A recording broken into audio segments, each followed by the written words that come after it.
UP 2026 home guard भर्ती को लेकर होमगार्ड परीक्षाएं शुरू हो चुकी हैं और परीक्षाएं कुछ जगहें हो भी गई हैं। अब इंतजार है होमगार्ड जवानों के भर्ती में जो कट ऑफ जारी किए जाएंगे उसको लेकर, जो कि यहाँ पर बहुत ही अच्छी खबर मैं आपको बताने वाला हूं, जो कि आपको एनालाइज कर सभी वर्ग के सभी जिले के कट ऑफ को आज मैं यहाँ पर क्लियर करने वाला हूं, जो कि यूपी होमगार्ड 2026 भर्ती को लेकर। अब सबसे पहले आपको बताएंगे भाई, उत्तर प्रदेश में भर्तियों की जो संख्या थी 41,424 होमगार्ड पदों के लिए परीक्षा 25 से 26 27 अप्रैल 2026 को संपन्न हो गई और प्रदेश के 74 जिलों में 2 पालियों में यह परीक्षा आयोजित हुई थी और लाखों अभ्यर्थियों ने इस परीक्षा में भाग लिया था। और अब सबसे बड़ा सवाल यही है कि कट ऑफ कितनी जाएगी, जनरल, ओबीसी, एससी, एसटी, किस वर्ग को कितने नंबर चाहिए और आपको जिला कौन सा नंबर पर सेफ है। तो इस चीज को आज यहां पर बताने वाला हूं, जो आपके जिले में कौन सा सेफ जोन रहने वाला है। इन चीजों को आज हम यहाँ पर आराम से आपको बताने की कोशिश करेंगे। चलिए पहले अब हम जान लेते हैं आज की इस वीडियो में परीक्षा का ओवरव्यू को अगर समझते हैं तो सबसे पहले जानते हैं कि इस परीक्षा को बुनियादी जानकारी यूपी होमगार्ड भर्ती 2026 का आयोजन उत्तर प्रदेश पुलिस भर्ती एवं प्रोन्नति बोर्ड यानी यूपीपीआरबी द्वारा किया गया है और कुल रिक्तियां 41,424 पद थी।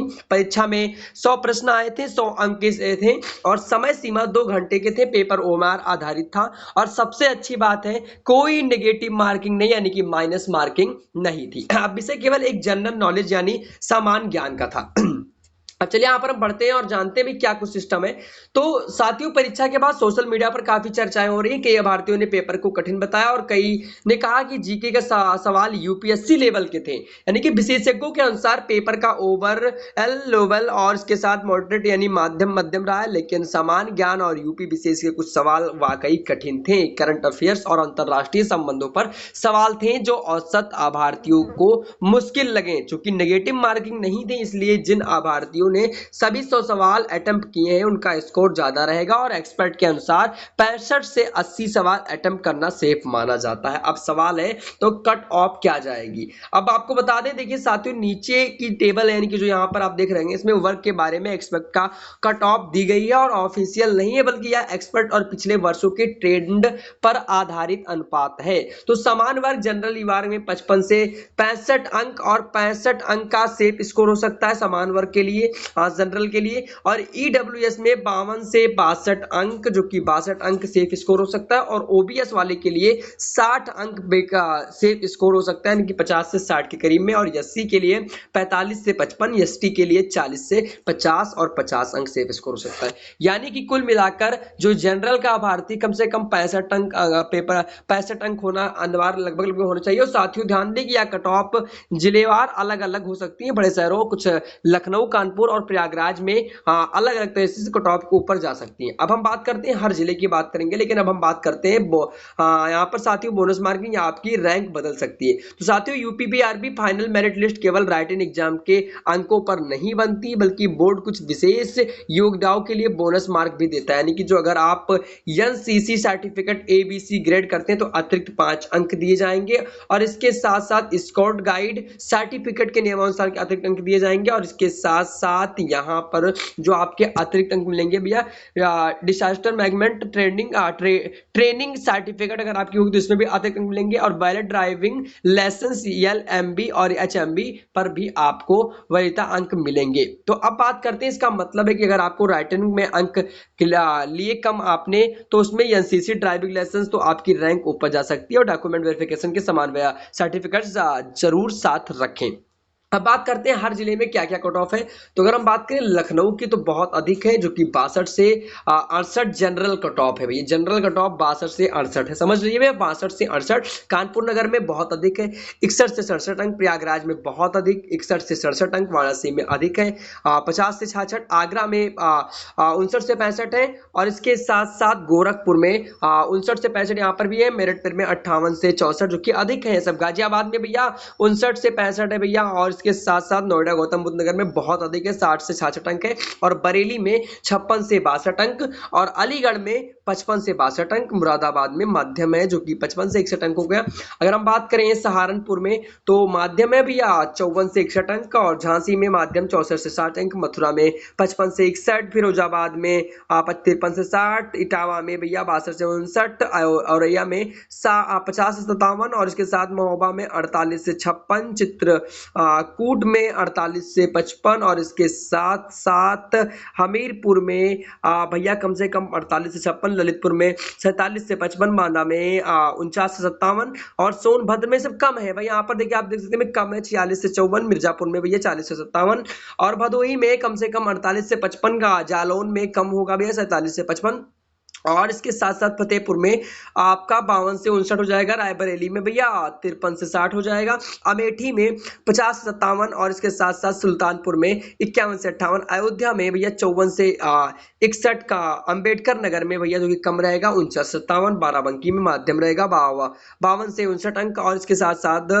बलरामपुर में कम रहने वाला 47 से 55, श्रावस्ती में भैया कम रहेगा 45 से 53, बहराइच में भी कम रहेगा 47 से 55। तो ये आप देख लीजिए, अगर आप बहराइच श्रावस्ती जिले से हैं तो आप इसे मैं यहाँ पर कर सकता हूँ, यहाँ पे आप देख सकते हैं। गोंडा से अगर आप हो तो भैया आपको कम मध्यम यानी कि 49 से 57 होने वाला है। कुल मिलाकर गोंडा बहराइच ये आप यहाँ पर देख सकते हैं, श्रावस्ती बहराइच गोंडा सीतापुर में भी माध्यम रहने वाला 52 से 59 अंक, लखीमपुर खीरी में माध्यम, हरदोई में भैया आपका 51 से 58 हो जाएगा। तो कुल मिलाकर अगर हम बात करें उन्नाव की तो माध्यम 52 से 59 अंक, कानपुर देहात में कम माध्यम 50 से 57, बिजनौर में 52 से 53 से 60, अमरोहा में 52 से 59, रामपुर में अगर हम बात करें मैनपुरी हो गया और कम से 50 57, हापुड़ में हो गया भैया 53 से 60, शामली में 52 से 59, गाजीपुर में, चंदौली में 50 57, माऊ में भाई बहुत सारे जिले हैं, बस्ती में भी आपका 49 से 57, प्रतापगढ़ में 51 से 58, और जो छूट गया होगा कमेंट में आप लीजिएगा उसको मैं आपको बता दूंगा। अब बात करें कौसंबी की तो कम भैया 48 से 56 रहने वाला है, आजमगढ़ में भैया माध्यम 53 से 60 रहने वाला है, संत रविदास नगर भदोही कम भैया 48 55, और इसके साथ साथ पडरौना कुशीनगर कम माध्यम 49 से 57 अंक। तो साथियों राइटिंग एग्जाम के बाद चयन प्रक्रिया की ओर चरण है। स्टेप 1 राइटिंग एग्जाम में 100 अंक मार्क आधारित केवल जीके मिनिमम 25% मार्क। स्टेप 2 में फिजिकल स्टैंडर्ड टेस्ट पीएसटी और ऊंचाई और सीना पुरुष ऊंचाई के वजन महिला या क्वालिफाइंग इसके अंक नहीं जुड़ते। स्टेप 3 में फिजिकल एफिशिएंसी टेस्ट पीईटी और पुरुष में करीबन 4.8 किलोमीटर दौड़ 38 मिनट में माफी चाहूंगा भैया 28 मिनट में, महिला में 2.4 किलोमीटर दौड़ 16 मिनट में। तो यह है भैया क्वालिफाइंग अंक नहीं मिलते। तो स्टेप 4 भी डॉक्यूमेंट वेरिफिकेशन सभी मूल दस्तावेज जांच रह जाएंगे। स्टेप 5 भैया मेडिकल और इसके साथ एग्जामिनेशन शारीरिक और मानसिक स्वास्थ्य जांच। Step 6 police verification background check, आप भैया किस बैकग्राउंड से आते हैं भैया, आप के ऊपर कोई केस वेस तो है नहीं, ये चेक किया जाएगा पुलिस वेरिफिकेशन। और फाइनल मेरिट लिस्ट केवल राइटिंग एग्जाम बोनस मार्क से बनती है। तो फिजिकल स्टैंडर्ड क्या होना चाहिए, न्यूनतम ऊंचाई 168 सेंटीमीटर पुरुष के लिए भैया, जनरल वाले के लिए भैया जनरल ओबीसी एससी सभी का 168 है। पुरुष का जो एसटी वाला है वो 160 सेंटीमीटर है और महिला के लिए 152 सेंटीमीटर। अगर हम बात करें सीना अनफुला तो भैया करीबन 79 सेंटीमीटर, वहीं पुरुष एसटी वाला 77 सेंटीमीटर और महिला के लिए भैया कोई नहीं। यहाँ पर ने लिखा है सीना फुला हुआ पुरुष जनरल के लिए 84 सेंटीमीटर और पुरुष एसटी के लिए भैया 82 सेंटीमीटर। तो कुल मिलाकर यहाँ पर आपने देख लिया। तो जरूरी सावधानी रखिए बात, सभी यहाँ सभी कट ऑफ आंकड़े एक्सपेक्ट के ऑफिशियल नहीं बल्कि ऑफिशियल कट ऑफ यूपीपीआरबी रिजल्ट के साथ जारी होगा और कट ऑफ जिलेवार अलग होती है। जिस जिले में ज्यादा वैकेंसी और कम कॉम्पिटिशन और कट ऑफ कम होगी और final merit list right and bonus marks total score पर बनेगी। रिजल्ट 4 से 6 हफ्ते में आने की उम्मीद है। ऑफिशियल वेबसाइट यूपीपीआरबी गवर्नमेंट डॉट पर चेक करते रहें। फेक कट ऑफ पीडीएफ से बचें, केवल यूपीपीआरबी की ऑफिशियल वेबसाइट पर भरोसा करें। क्लोजिंग अंतिम में आप बता दें साथ ही उत्तर प्रदेश के लाखों होमगार्ड आभारतियों को हमारी तरफ से ढेर सारी शुभकामनाएं। आपने जो परीक्षा दी है वो मेहनत व्यर्थ नहीं जाएगी। आएगी। अगर आपके अंक जनरल कैटेगरी में 65 से ऊपर हैं तो घबराइए नहीं, ओबीसी में 60 से ऊपर हैं तो घबराइए नहीं, एससी में 55 से ऊपर हैं और एसटी में 50 से ऊपर, तो आप एक मजबूत पोजीशन में हैं। लेकिन याद रखें, बोनस मार्क भी खेल बदल सकता है। एनसीसी और ड्राइविंग लाइसेंस वाले साथी अपने डॉक्यूमेंट तैयार रखें, रिजल्ट आते ही हम तुरंत अपडेट देंगे, इसलिए चैनल को सब्सक्राइब करें, बेल आइकन को दबाएं। आज के लिए इतना ही। जय हिंद, वंदे मातरम। कमेंट बॉक्स में एक प्यारा सा कमेंट कर चैनल के लिए हमारे जरूर जाइएगा, चैनल को सब्सक्राइब करके जाइएगा। आपको हमारे चैनल पर फ्यूचर्स में ऑल इन अपडेट सबसे पहले मिलती रहती है, बल्कि होमगार्ड जवानों से जुड़ी ऑल इन अपडेट सबसे खबर पहले आपको मिलेगी। जैसी रिजल्ट आएगी आपको बताया जाएगा। रिजल्ट कैसे चेक करना है, जो जानकारी आप पूछना चाहते हो कमेंट बॉक्स खुला हुआ है, कमेंट बॉक्स में आप पूछ सकते हैं। बाकी जानकारी यही थी। वीडियो आपको पसंद आया हो तो वीडियो को ज्यादा से ज्यादा लोगों को शेयर करें और वीडियो को हर एक ग्रुप में भी शेयर कर दें।